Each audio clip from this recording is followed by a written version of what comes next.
ಮತ್ತು brain cricket ಅವರೇ ಇಡೀ ನಮ್ಮ ಭಾರತ ದೇಶದಲ್ಲೇ ಬ್ಲೈಂಡ್ ಕ್ರಿಕೆಟ್ ಅಕಾಡೆಮಿ ಇಟ್ಕೊಂಡು ಮತ್ತು ಬ್ರೈನ್ ಕ್ರಿಕೆಟ್ ಸ್ಪೋರ್ಟ್ಸ್ನ ಆಟನ ಉತ್ತೇಜನ ಮಾಡಿಸ್ತಾ ಇರೋರು ಮಹಾಂತೇಶ್. ಅವ್ರಿಗೆ ನಾನು ಪ್ರಮುಖವಾಗಿ ನನಗೂ ಅವರು ಪರಿಚಯ, ಆತ್ಮೀಯರೇ ಮಹಾಂತೇಶ್.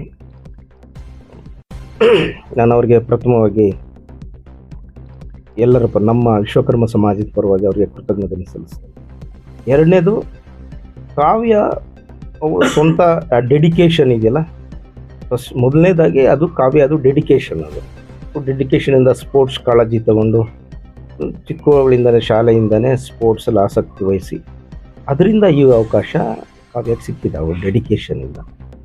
ಎರಡನೇದಾಗಿ ನಾನು ಕಾವ್ಯಗೆ ಮತ್ತು ಅವರ ಪೋಷಕರು ಯಾರಿದ್ದಾರೆ, ತಂದೆ ತಾಯಿ, ಅವರು ಪ್ರೋತ್ಸಾಹ ಕೊಟ್ಟು ಅವ್ರಿಗೆ ಓದೋದಕ್ಕೆ ಪ್ರೋತ್ಸಾಹ ಕೊಟ್ಟು, ಆಟ ಪಾಠಕ್ಕೆ ಪ್ರೋತ್ಸಾಹ ಕೊಟ್ಟು, ಸ್ಪೋರ್ಟ್ಸ್ಗೆ ಪ್ರೋತ್ಸಾಹ ಕೊಟ್ಟು ಅವರು ಉತ್ತೇಜನ ಮಾಡಿದ್ದಾರೆ. ಅದಕ್ಕೆ ನಾನು ಮೂರನೇದಾಗಿ ಅವರ ಪೋಷಕರು, ತಂದೆ ತಾಯಿಗಳಿಗೆ ನಾನು ಕೃತಜ್ಞತೆ ಸಲ್ಲಿಸ್ತೇನೆ. ಇದೆಲ್ಲರ ಒಟ್ಟಾರೆಯಿಂದ ಇವತ್ತು ಕಾವ್ಯ ಇಂಟರ್ನ್ಯಾಷನಲ್ ಲೆವೆಲಲ್ಲಿ ನಮ್ಮ ರಾಷ್ಟ್ರ ಮಟ್ಟದಲ್ಲಿ ಗುರುತಿಸ್ಕೊಂಡಿದ್ದಾರೆ. ವಿದ್ಯಾಭ್ಯಾಸ ಇನ್ನು ಮುಂದುವರಿಸೋದಾಗಲಿ ಅಥವಾ ಸ್ಪೋರ್ಟ್ಸಲ್ಲಿ ಇನ್ನೂ ಅದಕ್ಕೆ ನನ್ನ ಸಂಪೂರ್ಣ ಸಹಕಾರ ಇರುತ್ತೆ. ತಾವು ಪ್ರಶ್ನೆ ಕೇಳಿ.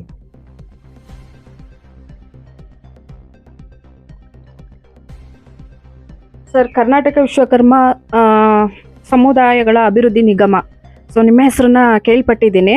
ಹಾಗಾಗಿ ನಮ್ಮೂರಲ್ಲಿ ಏನು ಬರವೆ ಅಂತಕ್ಕಂಥ ನಮ್ಮ ಹಳ್ಳಿ ಇದೆ, ಇಲ್ಲಿ ಒಂದು ಪ್ರತಿಭೆ ಮೂಡಿಸಿರುವಂಥದ್ದು. ಇಲ್ಲಿ ರೋಡಿಗೆ ಸಮಸ್ಯೆ ಆಗ್ತಾ ಇದೆ. ಈಗ ಅವ್ರ ಜೊತೆಗೆ ಏನು ಬಂದಿರತಕ್ಕಂಥವರಿಗೆ ಬೇರೆ ಕಡೆ ಎಲ್ಲ ಸುಮಾರು ಅನುದಾನಗಳನ್ನು ಕೊಟ್ಟಿದ್ದಾರೆ. ಹಾಗೆ ಇನ್ನೇನು ಅಂತ ಹೇಳಿದ್ರೆ ರೋಡಿನ ವ್ಯವಸ್ಥೆಗಳಾಗಿರ್ಬೋದು, ಫಂಡ್ಸ್ ಆಗಿರೋ ಕೊಟ್ಟಿದ್ದಾರೆ. ಬಟ್ ಈಗ ನೀವು ಅದ್ರ ಬಗ್ಗೆ ಮಾತಾಡಿದ್ರಿ, ನಮಗೆ ಸ್ವಲ್ಪ ಆದಷ್ಟು ಒಂದು ಬೇಗ ಆಗಬೇಕು ಅಂತ ಹೇಳಿ ನಾನು ಕೇಳ್ಕೊತಾ ಇದ್ದೀನಿ. ಆ ವಿಚಾರವಾಗಿ ನೀವೇನು ಹೇಳ್ತೀರಾ ಸರ್? ನಿಮ್ಗೆ ಸರ್ಕಾರ ಮಟ್ಟದಲ್ಲಿ ಗೊತ್ತಿರಬೇಕು, ಸರ್ಕಾರದ ಯಾವ ಕೆಲಸಗಳಾಗಬೇಕಂದ್ರೂ ಸರ್ಕಾರದಲ್ಲಿ ಅದರದ್ದೇ ಆದ ನೀತಿ ನಿಯಮಗಳಿರ್ತವೆ, ನಿಯಮಗಳಿರ್ತವೆ. ಆ ನಿಯಮಗಳ ಪ್ರಕಾರನೇ ಕೆಲಸ ಆಗಬೇಕಾಗುತ್ತೆ. ಅದು ಆ್ಯಕ್ಷನ್ ಪ್ಲ್ಯಾನ್ಗೆ ಸೇರಿಸ್ಬೇಕು, ಮತ್ತು ಅಲ್ಲಿ ಇಂಜಿನಿಯರ್ ಪ್ಲ್ಯಾನ್ ಆಗಬೇಕು. ಹಲವಾರು ಪ್ರೊಸೀಜರ್ಸ್ ಇದ್ದಾವೆ, ಸ್ಟೆಪ್ ಬೈ ಸ್ಟೆಪ್. ಅದು ನಿಧಾನ ಆಗುತ್ತೆ. ಅದನ್ನು ನಾನು ಸರ್ಕಾರ ಮಟ್ಟದಲ್ಲಿ ಯಾವ ರೀತಿ ಮಾಡಬೇಕು ಅದನ್ನು ನಾನು ಖಂಡಿತ, ಅದು ರಸ್ತೆ ಆಗಲಿ ಅಥವಾ ಮನೆ ವಿಷಯ ಆಗಲಿ, ಅವ್ರಿಗೆ ಇನ್ನೂ ಏನು ಮೂಲ ಸೌಕರ್ಯ ಏನು ಬೇಕು ಅದನ್ನು ಆ ನಿಟ್ಟಿನಲ್ಲಿ ನಾನು ಸರ್ಕಾರದಲ್ಲಿ ನಿಧಾನಕ್ಕೆ 1 by 1, ಅದು ಒಂದೇ ರೀತಿ ಒಂದೇ ಇದರಲ್ಲಿ ಮಾಡಲಿಕ್ಕಾಗಲ್ಲ. ಒಂದಾದ ನಂತರ ಇನ್ನೊಂದು, ಅದು ಖಂಡಿತ ನಾನು ಮಾಡಿಸ್ಕೊಡ್ತೇನೆ. ಸರ್, ಈ ವಿಚಾರವಾಗಿ ಸರ್ ನೀವೇನು ಮಾತಾಡ್ತೀರಿ?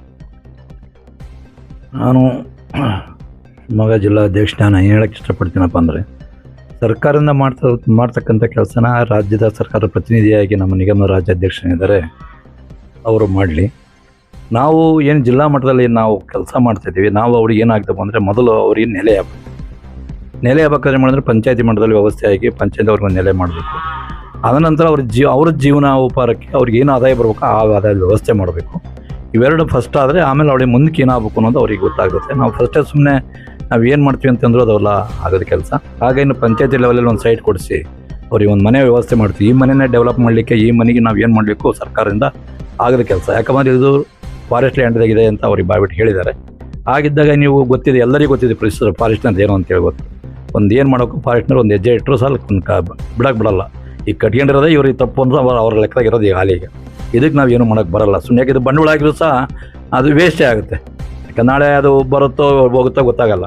ಇದಕ್ಕೆ ಬಂಡವಾಳ ಹಾಕೋಕ್ಕಿಂತ ಮುಂಚೆ ಬದಲಾಗಿ ನಾನು ರಿಪ್ಪನ್ಪೇಟೆಯಲ್ಲಿ ಅಲ್ಲಿ ಪಂಚಾಯತಿ ವ್ಯವಸ್ಥೆಯಲ್ಲಿ ಎಲ್ಲರೂ ಒಂದು ಖಾಲಿ ಸೈಟ್ ಇತ್ತು, ಫಸ್ಟ್ ಖಾಲಿ ಸೈಟ್ ಕೊಡಿಸೋ ವ್ಯವಸ್ಥೆ ಮಾಡಿ ಆ ಸೈಟಲ್ಲಿ ಅವ್ರೊಂದು ಮನೆ ಕಟ್ಟಿಸ್ಕೊಡೋ ಮಧ್ಯ ವ್ಯವಸ್ಥೆನ ಮಾಡೋಣ ಅಂತ ಯೋಚನೆ ಮಾಡಿದ್ದೀನಿ.